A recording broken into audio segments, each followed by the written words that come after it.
And welcome back into the daily recap of the New York session. We're going to have a look at the GJ and gold. Today was the CPI showing some data and some higher number than expected, higher number than previous ones. And we saw some spike on gold. Don't look at this. Of course, we are on a demo account. These were just testing like a sell limit, sell stop, something like that.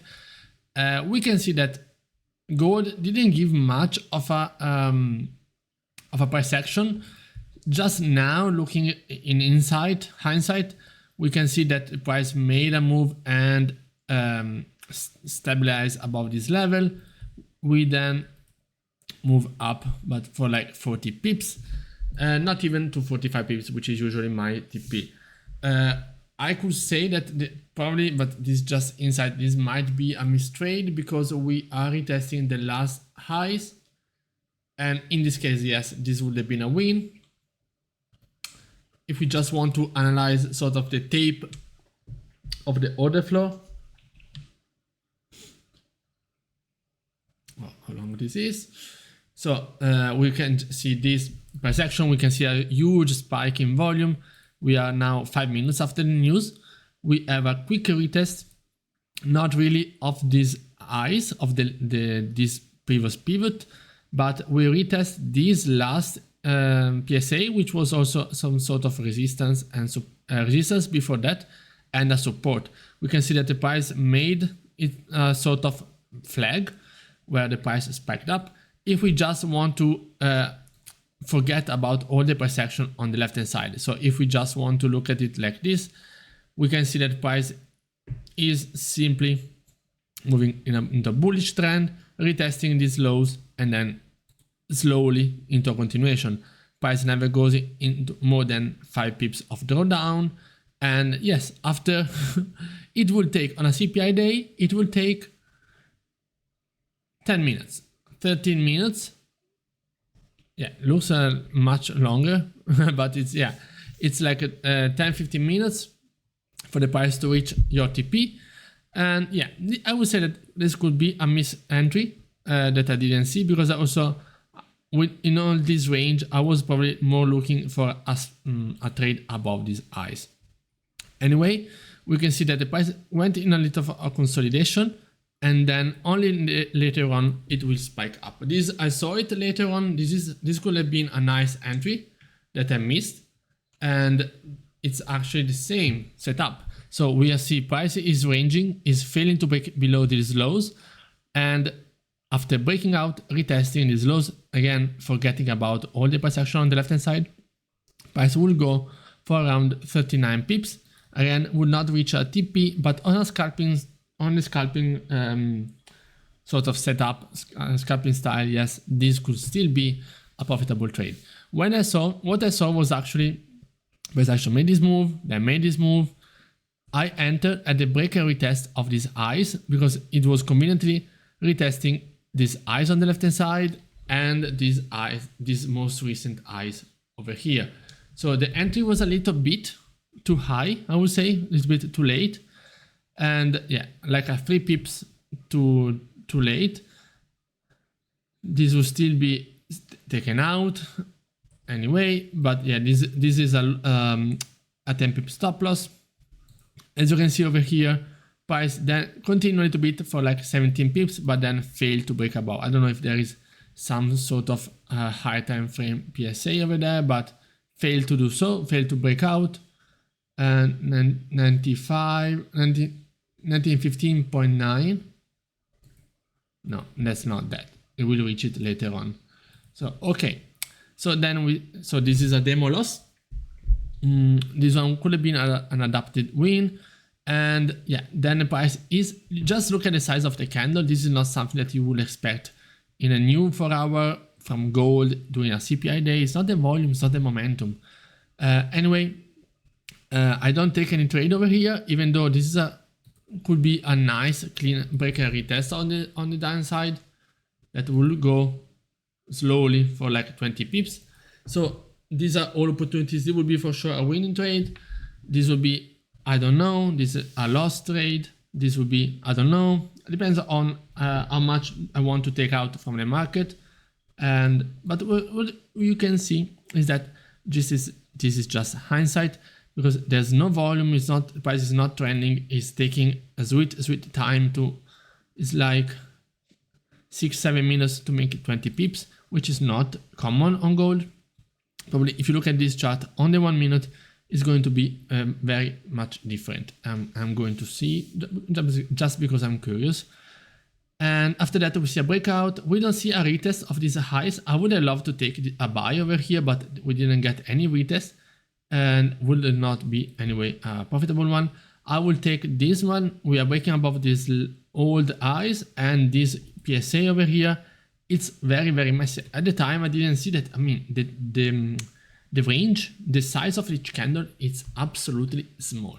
But I really, really like this entry point, because it's the best entry that I could get. It's like a 19 pips range. So anyway, that's a loss. It's a 7 pip loss, because I cut it short. I mean, I placed the stop loss below these lows after all this price action, because there was no point taking in sells below, taking it further than that. Then I wanted to take a possible sells when I saw the retest of these lows. This size of the candle was quite interesting. We are approaching the 10 a.m. candle, so I said, you know what, maybe there's some good volume coming in, and it actually went the other way, like 11 pips. Then it will only go like 30 pips anyway, and it will take again a sweet time. 16:35. Yeah, it's like more than half an hour to reach 30 pips. After that, we can see that just now price broke up, but look at the size of the candle, and that's absolutely crazily shrinking. So if I wanted to scalp for like 20-30 pips, I would have got multiple opportunities, I would say, scalping wise. Maybe, of course, a couple of losses, or even a little bit more losses, but that will be okay. But now we move into GJ. GJ moved a little bit better during the first part. As you can see, this is right before the CPI, which actually affected also GJ. And yeah, we already talked about London session. We have a clean break and retest. This is a clean setup. Break and retest of these highs. Best entry would have been over here, but still I get like my 20 pips with a 5 pips of stop loss. You can see the problem of entering over here is that 5 pips, it's just below these lows. So if this candle were making these wicks over there, even if the candle body was closing at the level, that would have been probably stopped out. So it's very important to enter at the proper level. And I'm not saying to place a buy limit over there, but I don't know. Just maybe be more patient. As you can see, look at this, the difference of stop loss, just placing it, just entering over there. And yeah, anyway, then I will see that probably this is another setup that I missed, because price is clearly, it's a very clean candle retesting these highs. Thing is that 2 pips draw down, only 7 pips into profit, and then goes into a loss. Anyway, then I saw another attempt. This probably was a little bit premature, but I will probably kick myself if I didn't take it. And yeah, break a retest of this recent high, just to see that the price will actually want to react and grab liquidity from this last order block. So there was more liquidity over there. There was more liquidity in this order block than in the one that I actually entered. So as simple as that, the price, the market, the order flow was looking for this price point to enter a buy. And yes, that's okay. I could probably take this loss and then take another buy over here. That would be good, as you can see, and we'll go into TP after a few minutes later. I would then take the buy above these highs. This price action was quite already, I say, I don't really like it, but we were right before New York Stock Exchange opening, and I say, you know what? I mean, the entry was bad, because my entry should have been over here with a stop loss over there. So that's why this stop loss is a little bit bigger. because I wanted to have it as if I was in my good entry. Just for setup, this one will go like 10 pips into profit, 10-12 pips, and then into a loss. After that, the price will just move in a 10 pip range, so there will not be any trade. So as I said, I wanted to check this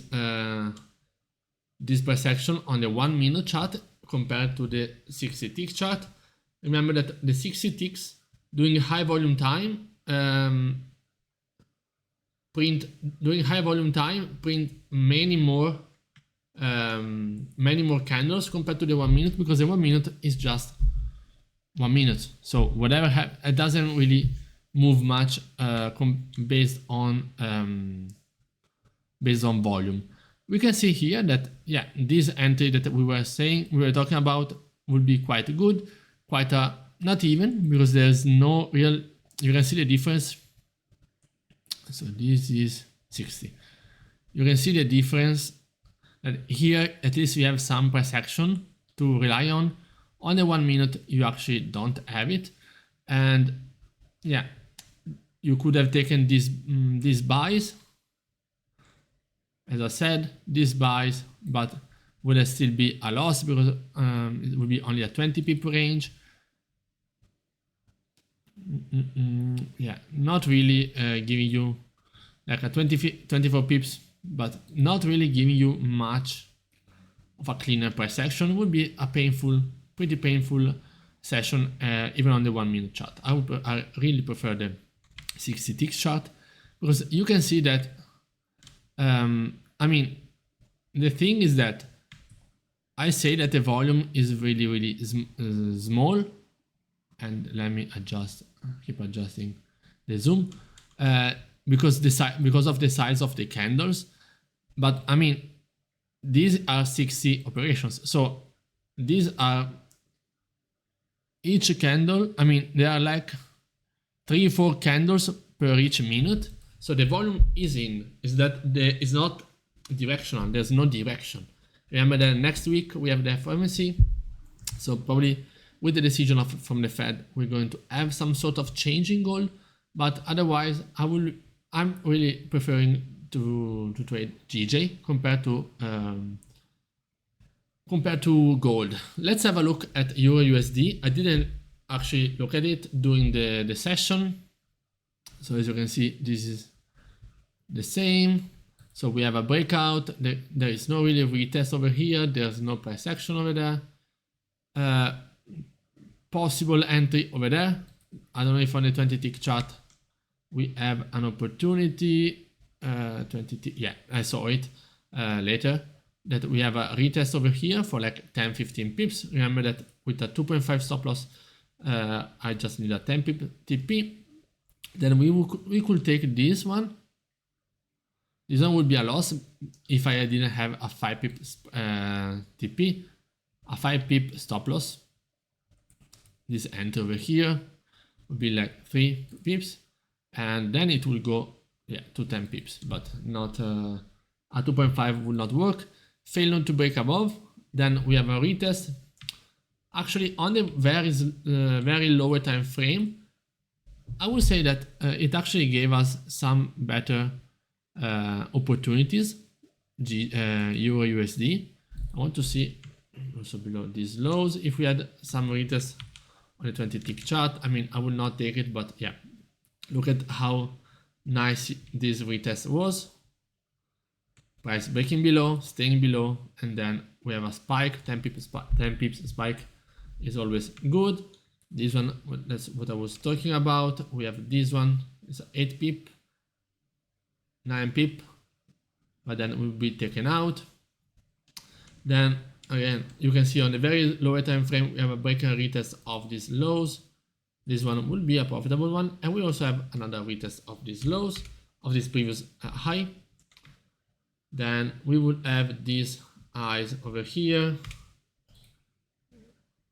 In this case, it would be a loss because it doesn't go far enough. Then we have a break below. This one is a very nice retest. It will go a lot, will go more than 20 pips. This is a very nice break and retest. Let's see on a 60 tick chart. Yeah, this is very small on the 60 tick chart. So for very quick scalps, I think the 20 ticks chart it's actually better than the 60 ticks if we want quick in and out moves with that need to be so accurate due to the 2.5 pips stop loss that is very narrow. So after that price will trend, we have a retest of these lows, and that's another leg down. Then we would have this, probably taking a loss. Yeah. And you'd have this price action. Yeah, I would say that EurUsd actually traded better than gold, especially on the lower time frame. It was giving us some nice opportunity, like this one, like this one. I'm not just talking about wins, I'm talking about trades anyway. In any case, so this is a loss, this is a win, further win. Yeah, EurUsd and GJ actually gave us some better scalping entry, and I might really consider having a deeper look at the EurUsd and GJ as we move along in my trading career. Gold, I don't know what to do with him. I mean, probably I want to really see what is going to happen after the FOMC. But so far, that's it for today. I hope you guys enjoyed, and I'll see you next time.